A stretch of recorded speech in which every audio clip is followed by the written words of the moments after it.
I've known rivers ancient as the world and older than the flow of human blood in human veins. My soul has grown deep like the rivers. I bathed in the Euphrates when dawns were young. I built my hut near the Congo, and it lulled me to sleep. I looked upon the Nile and raised the pyramids above it.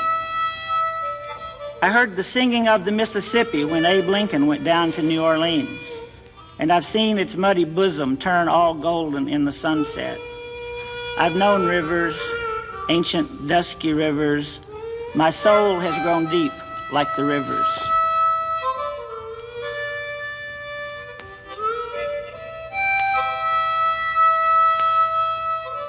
When you think about the Ohio Valley, as Gurney is fond of pointing out, the Ohio Valley is the watershed for about a third of this country. And when you think about, of course, there's a large difference between ideas and water, but but they tend to flow in the same patterns. And when you think about the event at Augusta being a convening of people from a large area of the upper Ohio Valley. We had Chuck Kinder there from Pittsburgh this year doing a workshop, and others from Pittsburgh as well. And then on the other hand, we have people from as far away as Paducah in the other direction. So there is a lot of flowing together that goes on at this event.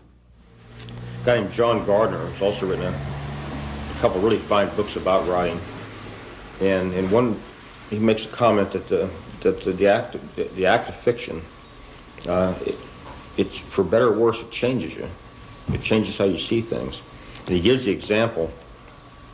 He and a friend were driving, I think it was in the Rockies somewhere. They came upon an accident.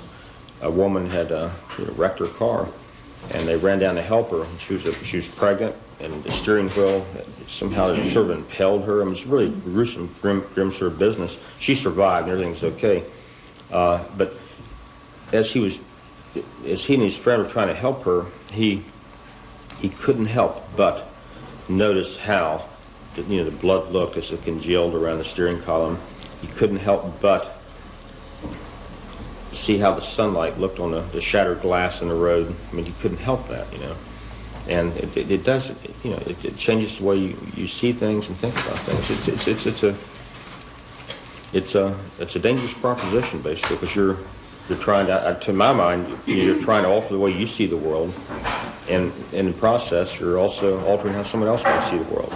You begin to see the forms. You begin to see this, what Flannery O'Connor talks about, the big M, the bigger mystery beneath the surface. And it's sort of scary. I mean, when you begin to look at things like that, it scares me. Let's look at the story of the liar, and I'll read that. It's not that long of a story, and we'll talk about it a bit, and then we'll shift and I'll have a couple of you read your stories, if you would, and a chapter of the novel, and we'll talk about that. I guess the simplest thing is to say that writing fiction is about words and about language, and when you write a short story, you're the writer and you're the director and the cameraman and the sound person and all the actors. Whereas writing for the screen is about what you see, what people do. As a fiction writer, you're constantly going into people's heads and their histories. And as a screenwriter, you're stuck in the present tense at all times, and you have to see it happen right in front of your eyes. And that's the thing that often makes translating a novel into a satisfactory screenplay difficult, because often the most interesting parts of a novel are what goes on in the characters' heads or what their background is, for instance. And that all has to be presented through action in the present tense when you're writing for the screen.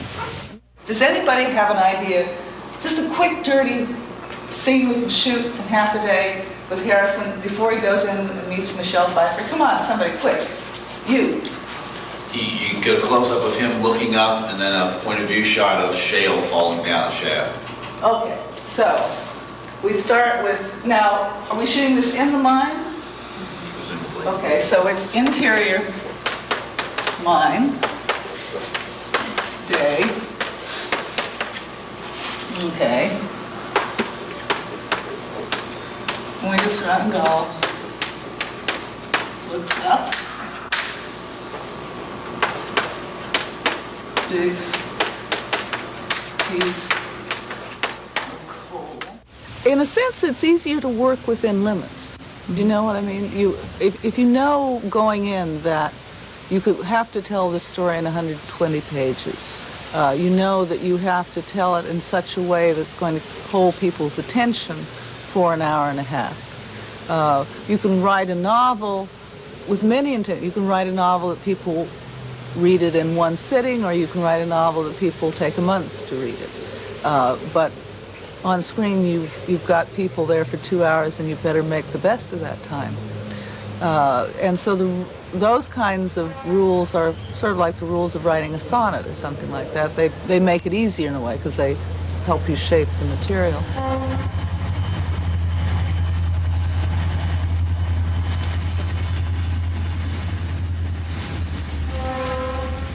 One of the things that we talked about at the conference was not just the advantages of cultural regionalism, but also the disadvantages and the limitations of it.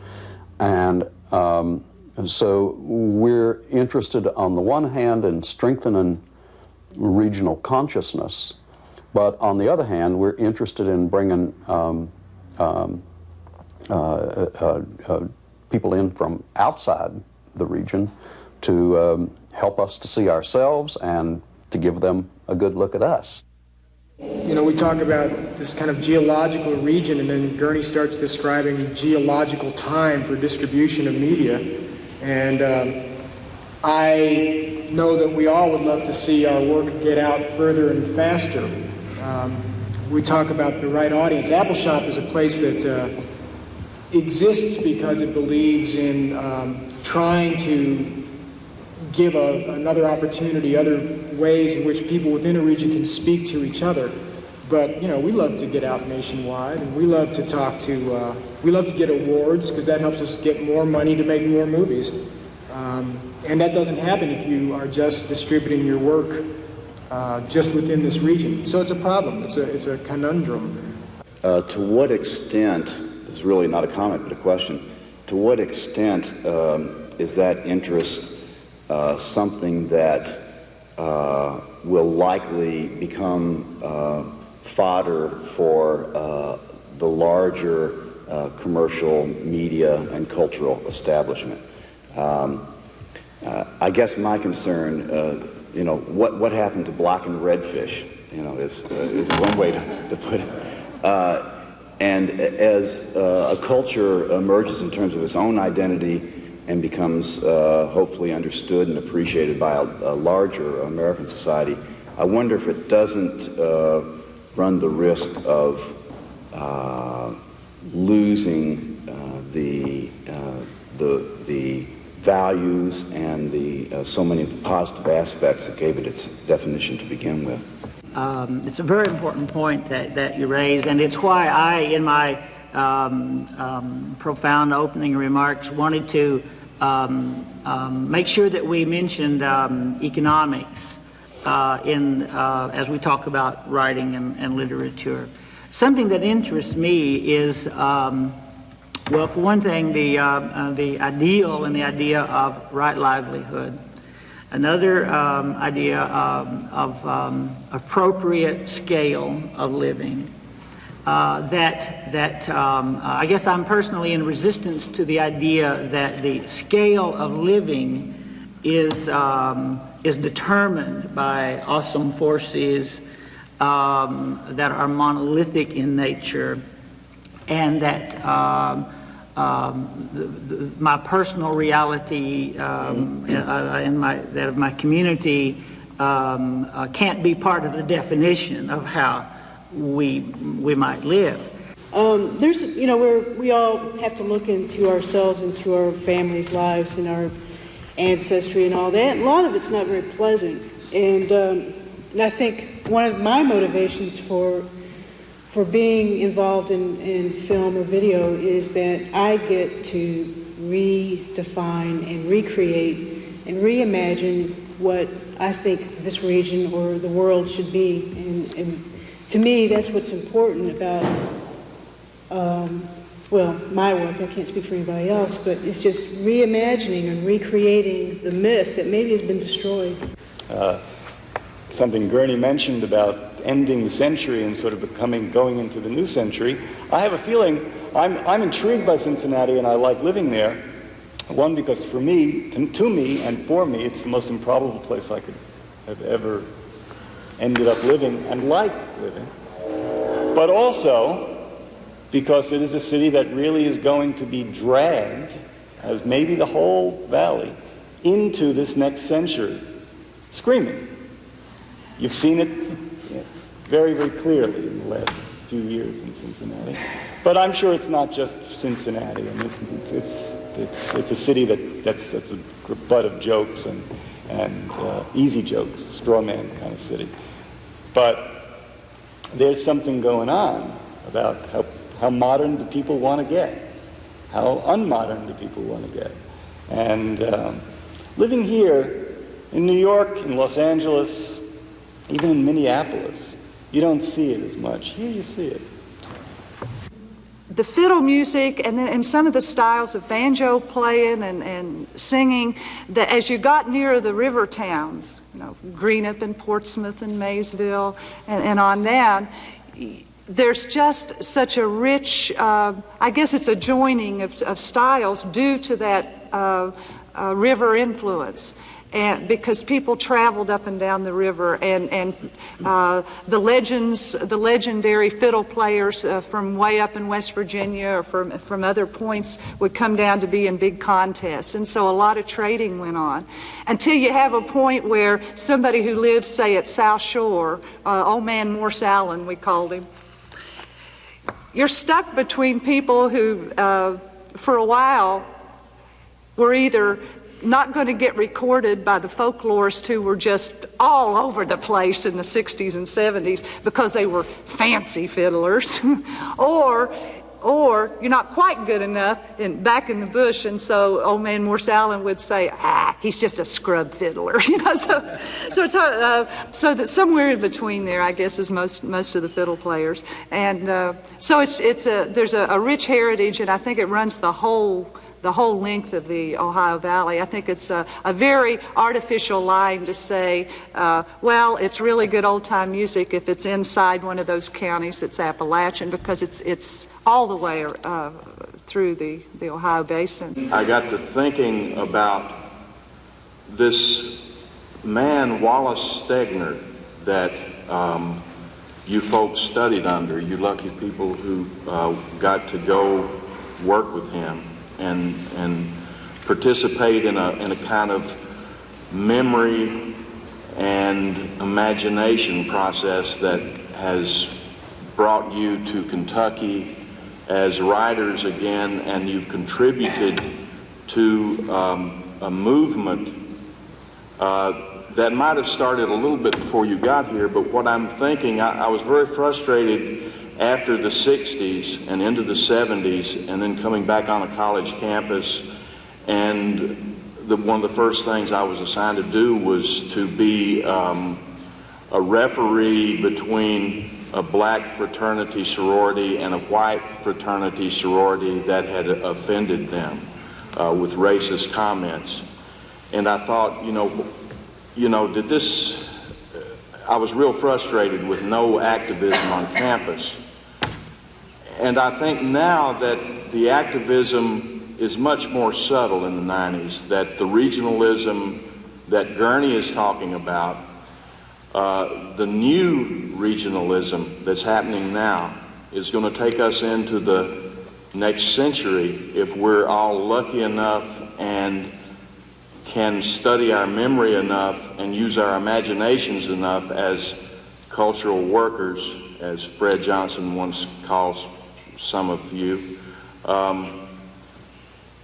that we're real lucky to be able to feed on the past.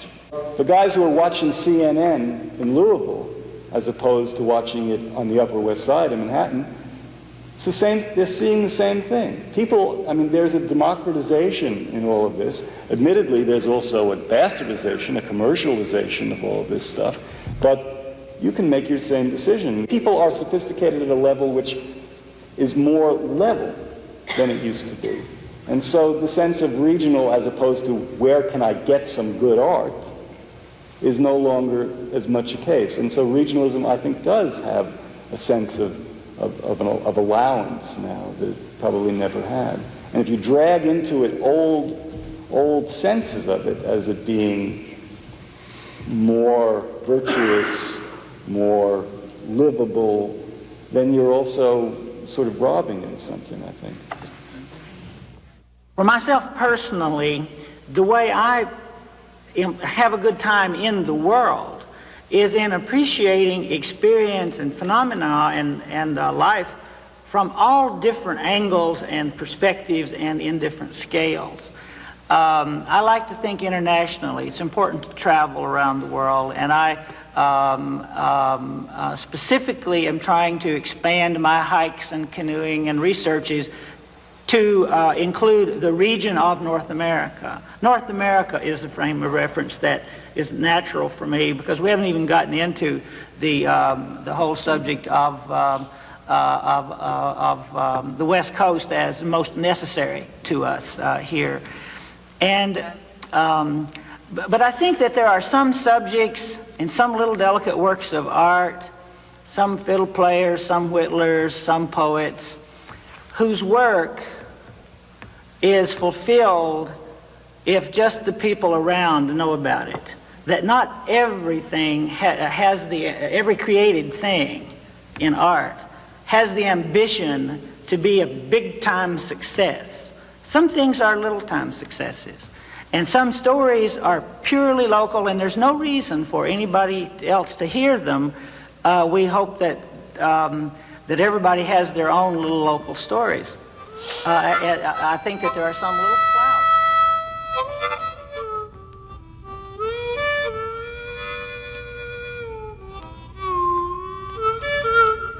I had a wonderful experience reading this story. It meant something to me. I could see it. It just really touched me. And I wanted to translate that experience into another medium. I didn't think of myself as necessarily a creator of a new story. I was trying to help another kind of audience have the experience that I had reading a piece of literature. And I think that it's successful in that manner. I think people do have that experience. But when I show it to an audience, there's really different reactions than I see when people read the story aloud. And that is partly the nature of a different medium. Film presents the characters as inescapable, real, and they're going to say the next thing whether you want them to say it or not. And at least in a story, when you're imagining the whole surroundings, you can close it, you can stop it, you can make a buffer between yourself and that experience.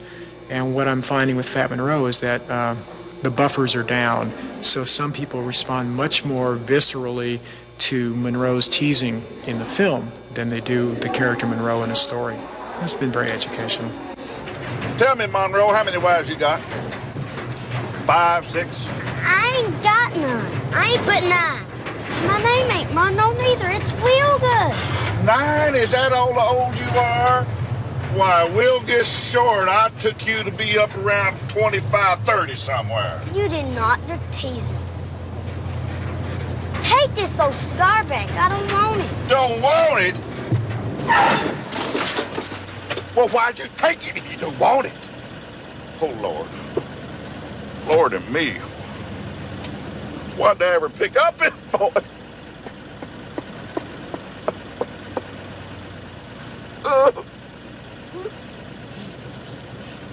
You hurt me bad, boy. You have. You really have. I give you that nice cigar, and then you tell me you don't want it anymore? I think it's unfortunate that in this country there's such a schism between, for example, documentary filmmaking and dramatic filmmaking. A schism that really doesn't exist in other filmmaking worlds, let's say in Great Britain, to the extent that it does here. Here, it's very much a case of either being in Hollywood and of Hollywood, and everything that stands for, or being outside Hollywood, or off Hollywood, as it's sometimes described in the independent film world.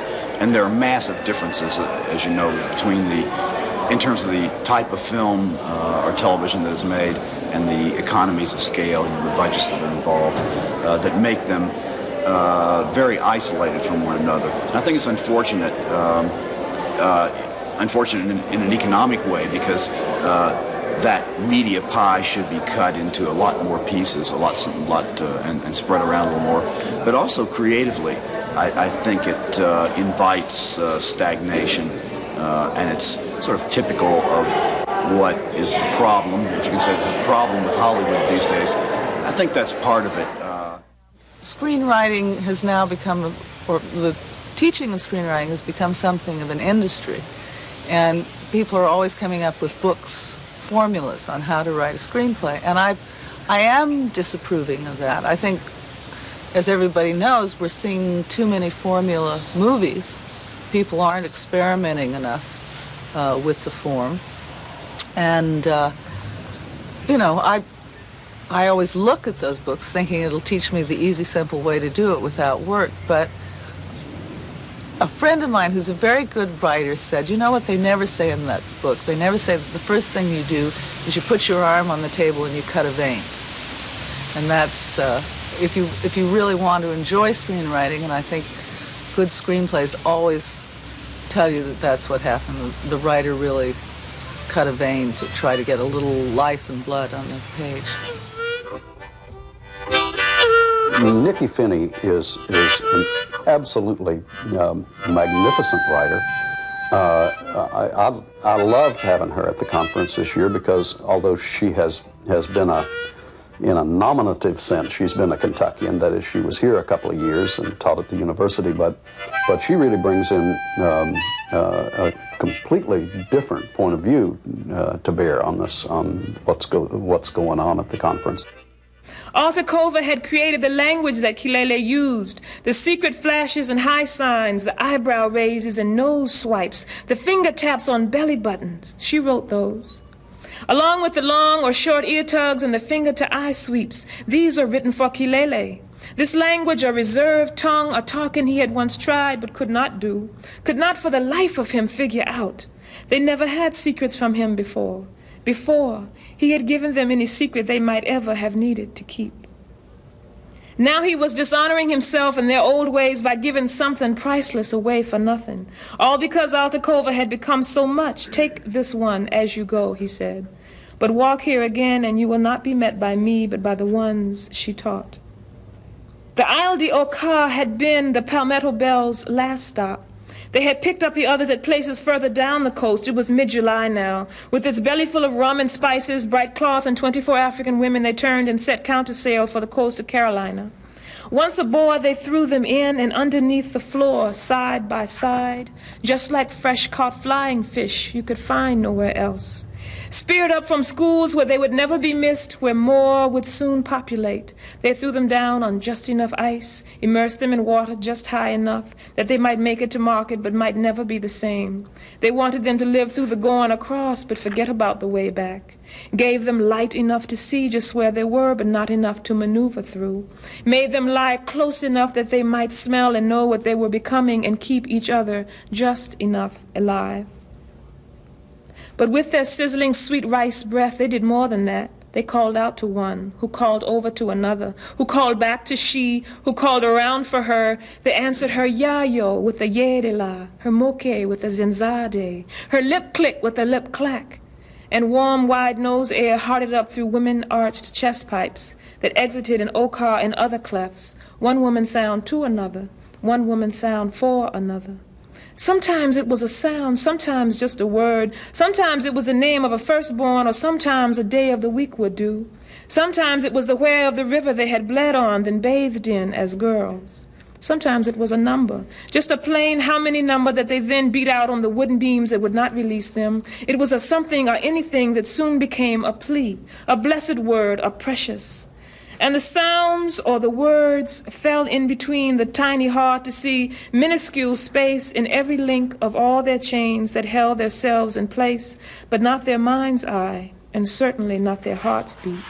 I think that the conference really owes its success to the idea of putting together a cultural symposium with a writers' conference, because the presence of 50 to 60 articulate, verbal, literate, concerned people provides us with a nucleus for just wonderful audiences at every public event. And so the workshops bring in the people, but the people then become the main act, really. Living in Washington, it makes me very jealous, wishing I could be back here and getting the kind of ongoing creative support, cultural and artistic support that is provided by a group of people in a place, you know, working for different goals and ends and different artistic perspectives, but having a certain common ground, even if it's just, you know, hanging out in the same bar. That kind of relationship with your peers is something I don't feel that I have in the way that I'd like to, and it hurts me to have to leave it here. Gurney, during the roundtable discussion, used made a reference to cultural health, and I think that's a useful way to think about what these conferences can accomplish or contribute. You know, if you really think about it, all our institutions are ailing. You know, they're all in some difficulty. I mean, political institutions, cultural institutions, the environmental circumstances, they're all in trouble to some extent. Well, Gurney's point was that just convening these conferences is a restorative act. That it's a contribution to the general health of the region and of the culture. So I think the opportunity for this kind of cultural exchange is really one of the things that the conference is about. It's also, of course, an opportunity for people inside the region to recognize each other and discover some things that they don't know about in their own area. So I think it works real well all the way around.